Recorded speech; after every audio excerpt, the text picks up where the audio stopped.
If it's trending in West Hollywood, you'll hear about it right here on WehoTV. Hello and welcome to Trending, everyone, a show just for you, West Hollywood. I'm Tracy Savage, your host, and together we're going to find out more about people, events, locations, shopping, parties, and the wonderful collection of trending subjects that makes West Hollywood a city like no other. Today on Trending, June is LGBT Pride Month in West Hollywood.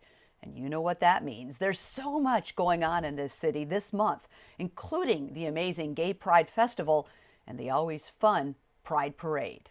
And joining me today on Trending is Kathleen Sullivan, who runs the Seniors Program for the LA Gay and Lesbian Center. Thanks so much for joining me here today. Thank you for having me. So, Gay Pride, it's not just for kids, right? It is definitely not just for kids. Our seniors absolutely love Gay Pride. I bet a month long of fun and late nights even for the latent age crowd. Some late nights and some earlier activities. There yeah, you go. To sort of fit in for That's them. all right. Well, before we talk about all the venues and the events that are available for everyone, including the seniors, you run the seniors program at the LA Gay and Lesbian Center. Right. What exactly is this program? What do you do? Well, we do three primary things. One is that we work with our mainstream providers of care and services here in West Hollywood and around the county to train them to actually work with LGBT seniors and be culturally sensitive. We also have case management, so we work with seniors who maybe have lower income or need housing assistance or food assistance. And then the biggest bulk of what we do are actually activities. We have 80 to 90 different activities that seniors can get involved in each month, and it ranges from a book writing group to we're putting on a performance of hair, but we've renamed it. It's called Gray Hair. So it's a variety of things. Or you could call it bald. Maybe that might be the next one. There you go. That's fantastic. And all of these activities, are they free for the seniors? Do you pay for them? Are there classes that you take? Right now, virtually every course or class that we have is free for the seniors. There are a few of our exercise classes like Tai Chi that we have a suggested donation, but no one's turned away for lack of funds. Wow, that's amazing. And so it's really any kind of program that they want to get into that gets them out and gets them social. That's exactly what it is. So it kind of has a little clinical nature, but we want to get people involved in their community again and make sure that they have those social connections, which are so important. Well, let's back up just a little bit. Sure. LA Gay and Lesbian Center, it's been around for a long time in West Hollywood. Tell me a little bit about its history and what is its primary mission? How did it start and what's it doing now? Well, it actually started as an organization in 1969, so we've been around for quite some time, but didn't get its nonprofit status until 1971. And the LA Gay and Lesbian Center is a very large organization. We have the Jeffrey Goodman Specialty Care Clinic, which sees close to 2,000 patients each month. Wow. We have our legal clinic, which helps particularly for folks in West Hollywood, our transgender clients around housing and job discrimination. The seniors program, and then a very robust youth program and cultural arts department. So we do a variety of different things, and the seniors program itself is just one aspect of a very large organization. All nonprofit, depending on donations and contributions, that kind of thing? It is a nonprofit, and actually it's the largest LGBT nonprofit in the world, which is a big thing to say, but we have over 400 staff now. Sure. And some of the money comes through the health clinic, through people paying on a sliding scale, but a lot of it does come through donations. We just had a wonderful event with Linda Perry called An Evening with Women, and that raised just over $500,000. So it's people in the community making contributions to an organization that they really feel is a good investment of their dollars. Definitely. And how long has the seniors program been around? As our own department, about 5 years. So we're really just really just starting. The community's aging, and we're just realizing that we need to start providing services for our seniors. So we provide services to about 3,400 LGBT seniors, which was really amazing growth in such a short period of time. Sure, in 5 years, all of a sudden you've got a large clientele. That's absolutely right.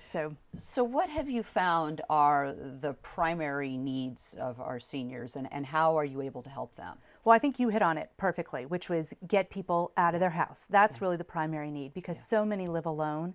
And that type of isolation is bad for all seniors. As we age, we need to keep engaged in our community. It's good for our mental health, it's good for our physical health. So that's really the big piece of it. But also, over 20% of our clients live on less than $1,000 a month. So they have housing needs. There's a lot of food insecurity. So it's a variety of social service needs that they have, but also just those social connections that need to happen. So it's fair to say it's a combination of quality of life kind of issues and necessity kind of issues. I think you put it perfectly. And they absolutely, yeah. And they're balanced, really. I mean, you have to have both to really be full and alive. That's right. And you know, that's one great benefit of the LA Gay and Lesbian Center senior program is, you know, we have a small theater, you know, 50 to 60 people. We have the big theater, the Renberg, where we can seat 200 people. Wow. And so we can have events. We have a playwriting class, and the seniors get to actually have their plays performed in an actual theater. So it builds a lot of excitement. People take risks, do things that maybe they haven't done in the past or they always wanted to do, but you know, we're working or we're too afraid to try. Right, right. And most of these activities, these programs, do they take place right at the center, or are they at other surrounding areas? You know, most of them take place at the Village, which is just a stone's throw away from where we are right now. Sure. But we do have 2 satellite programs, one up in the San Fernando Valley and then one in East Los Angeles, working with monolingual and bilingual Spanish speakers, because that's a population that has an incredibly or a great need. So we want to see if we can address that as well. So if someone wants to get involved, fair to assume that most seniors in West Hollywood have heard of you and know what you do? You know, it's surprising. Certainly know of the LA Gay and Lesbian Center, but still we're working to do the outreach to let people know of all the different types of senior programming. So if they want to get involved, they can give us a call, or they can go to our website. Because Which is? Our website would be www.laglc.org. And if they want to call us, 323-860-7397. And we can get our newsletter out to them. They can sign up for a variety of different events. We have the prom is the ending of Pride Month for us, and that's a senior prom for seniors. And that's June 29th. So it's limited spaces, but if people were interested, they should definitely give us a call. Yeah, yeah, that is great. And are the programs constantly changing? You don't have a fixed set of programs that you offer. You might have someone who wants to come in and provide some kind of yoga class or something different. So they're always changing. If someone maybe doesn't find something this week, there may be something new next week. Right. You know, probably about 50% of what we do is brand new each month. Wow. About 30% of that is constant. So Tai Chi, we always have Tai Chi Monday mornings, or we actually do chair yoga for people with limited mobility. So some of those things are constant. And then some things are new that seniors actually have said that they would like. And so we try to create a program that meets the needs that seniors have actually addressed as well. All right, well, let's talk fun. It is Pride Month. Why is it, first of all, so important to include seniors in Pride Month? Well, they created Pride Month. Yay. I think that's the first thing. You know, 1970, we had our first Pride Parade in Los Angeles. It was the first one in the nation. And a lot of the seniors that are involved in our program were at that very first one. That's amazing. So it's pretty incredible. And I just am remembering one story from one of our seniors, Joe Levy, who's a wonderful man. And he said he never felt so much love as when he was on the center's Pride float that went down in the parade, and just feeling that wonderful energy from the crowd. It meant a lot to him, as well as to other seniors that get involved. Sure. I remember the first few years, and you know, parents would march in support of their children, and how great it made their kids feel that they perhaps didn't have to be in the closet, that mom is supporting them and loving them. And it's really a wonderful opportunity for families to express their bond. And so what kind of things can seniors be involved in with Pride Month? Pretty much everything, I assume. Yeah, I don't think there's a limit on what they can be involved in. You know, it's everything for people with limited mobility who maybe can't walk. In the Pride Parade, we have a big group of seniors that goes to the French Quarter and sits out and has brunch and watches the parade. But there are a variety of events. There's a wonderful play that's happening at the West Hollywood Library, as a matter of fact, and a nice exhibition that's happening there as well. Like I said, we have our prom, which is sort of how we end Pride. But one thing that we also really encourage seniors that are involved in the center to be part of is the end of the AIDS Life Cycle Ride, which ends actually on the Saturday of Pride, June 8th. And all the riders who have ridden from San Francisco to Los Angeles come together, and we have a variety of, or a large number of seniors who volunteer at that event. And it's a wonderful community event. You have 2,000 cyclists and about 500 volunteers that are getting together. And then the next morning we all get up together and march in the parade and go into the Pride event together. So it's a very uplifting experience for them.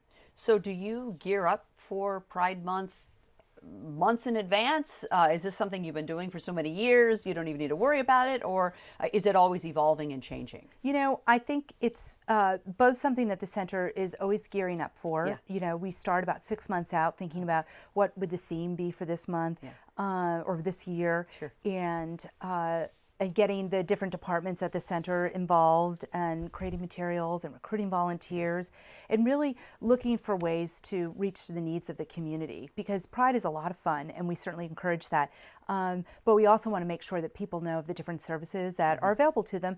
You know, after we have our fun, if you need a service, where can you go and get it? And so that's really the purpose that the LA Center plays within Pride itself. It makes sense. Here you've got this very active crowd, you've got a captive crowd, and what a great opportunity to get your message out to people that are right there that would definitely benefit from what you can offer. You bet, absolutely. Yeah, that's fantastic. So what do you think is going to be the main event this month in June for Pride? Is it always the parade? Is that always the key thing? You know, I think the parade is a huge thing. The parade in West Hollywood is really quite astonishing. I love it. I've been to Pride parades all over the world, and I really love it. It's a big parade, but there's something very homey about going down Santa Monica Boulevard. And you know everybody. I mean, I imagine if you live in this community, you know everyone. You sure do. And I did the 8th Life Cycle last year, and we all had our t-shirts on, and it was also just fun to see other cyclists who were on the periphery of the parade and being able to run up and congratulate them on the great job that they had done riding down. So I think the parade is absolutely a huge thing for us, but you know, being in the seniors department, really the cap for us, or the icing on the cake, is doing this wonderful party for the seniors. And this year our theme is "Come Fly With Me," so we're going to have a lot of flight references. It's a little bit campy, but it's really it's great to give them. It's like a gift to them at the end of Pride Month. Have you done a prom every year? Yes, we have. Yes, you have. Even before the department existed, Oh my we did a prom. yeah. So I think it might be the 15th year Goodness. that we're doing a And prom. so is it full prom gowns and corsages and the works? You know, people come in a variety of different attire. Some people do wear their tuxedos. Some people, you know, wear gowns. Sometimes it's the guys in the gowns, of course. not the women. You know, and some seniors just come, you know, comfortable in what they feel comfortable in. But it's usually about 300 folks and fun. a great band this year. So we're going to have a good time. All right. Well, it sounds like it's a great event. Sounds like the month is going to be a lot of fun for folks in West Hollywood. It sure is. Kathleen, thank you very much. LA Gay and Lesbian Center Seniors Program. Thank you so much for all the good work that you do and for joining me here today. Well, thank you. It's been a pleasure. Well, Pride Month in West Hollywood is indeed a month-long party. Great fun for local residents and visitors. In fact, a ton of people converge on the city in June. And our local resident and trending correspondent, Eddie Robinson, has some tips for our out-of-town guests. It's no surprise to us as those that call West Hollywood home, but if you're a visitor, particularly during Pride Month, our 1.9 square mile city packs a lot of fun within its borders. As residents, we're all too familiar. But if you're not, let's check out exactly how the locals of the creative city get their nightlife. If you're looking for local hangouts in West Hollywood, you might want to try one that's internationally known. We can start right here in what's affectionately known as the social hub of West Hollywood, the Abbey. Over the past 15 years, the Abbey has grown from a small coffee shop across the street to a 16,000 square foot state-of-the-art restaurant and bar. Here's a place to see old friends and meet new ones, where it's a rarity to find someone that's not already camera ready, even if it's for a selfie by the Elizabeth Taylor portrait next to the roaring fireplace. The Abbey hosts many significant fundraisers and events throughout the year. During Pride, you can't miss one of their signature evenings with a beautifully diverse crowd and plenty of space to have a dance-off with them all. You may want to have a signature drink first, though. My favorite is the pineapple mojito, made fresh, and I love the quesadilla. Speaking of food, if you're looking for an amazing Brazilian experience, Bossa Nova, directly across the street from the Abbey on Robertson Boulevard, is a great place for a delicious meal. The prices may make it reasonable enough to do more than once a week, as many locals do before they head out to the many surrounding venues. The service is great, and they also are wonderful at accommodating large groups of friends or family, or friends who are family. And isn't that what June and Pride is all about? This is another local place with international attention, West Hollywood's Hamburger Mary's. You've seen it featured on many reality shows, and it's also home to many a local who wants to go to a great restaurant with unique appeal and attractions, such as your favorite drag queen hosting bingo, which takes place weekly. If you're feeling bold, or like you're going to go to the gym later, tuck into one of their big burgers such as the Proud Mary. Definitely a must-try for Pride Month. But why go to the actual gym when you can go to one with big screen televisions playing your favorite sports, a great relaxed atmosphere for spending time with friends, and not to mention a famous 2-for-1 happy hour Monday through Friday from 7 to 9 p.m. Gym Bar on Santa Monica Boulevard is where all the sports lovers spend their time. It's always packed for a playoff, there's great music, and you'll definitely have a wonderful time with the impromptu performances by the friendly bartenders. It's also right next to the local Five Guys. If hanging out with local sports enthusiasts, celebrating a win with the WeHo dodgeball team, or playing a fun game of darts isn't your thing, there's plenty of other options too. It all depends on how you like it. For instance, if you like drink specials, 2 dance floors with a spectacular sound system, and hot theme nights, be sure and check out Mickey's. This place is a go-to destination for a big night in West Hollywood, and it also has after hours. It features a diverse crowd of gays and those who love them. Make no mistake about it, West Hollywood is a city to be proud of and celebrate being proud in. Just like the city is home to many amazing nightlife venues and experiences, it's also full of locals who love their own brand of hometown fun. Let us know your favorite West Hollywood haunts and hangouts, and tell us where we should be going and what's trending in West Hollywood. Thanks. And that is trending for today. If you have a comment or would like more information, or if you have an idea for a trending topic, just leave a message at WehoTV on Facebook or Twitter. You can also email us. Just remember to put #trending in the subject line, and we're going to get right back to you. I'm Tracy Savage. Thanks for watching.